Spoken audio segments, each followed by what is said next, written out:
baay'ee gammachiisaadha ciini kun. Ada kiyya siree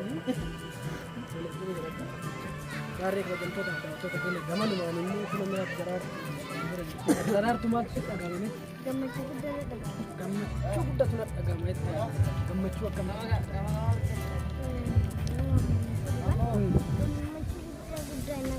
eenyu itti maqaan Maammanuur jechuun immoo kabajamtoota daawwattoota keenya Maammanuur jechuun immoo hangafa isii obboleessa jechuudha sagaraatti akkanatti bareedanii baay'ee gammadee baay'ee natti tolee jirtu waan ta'eef Abiraaw waan jettu qabda. Kanuma kabajamtoota daawwattoonni keenya isin jaallannaa isin jedhu.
Thank you.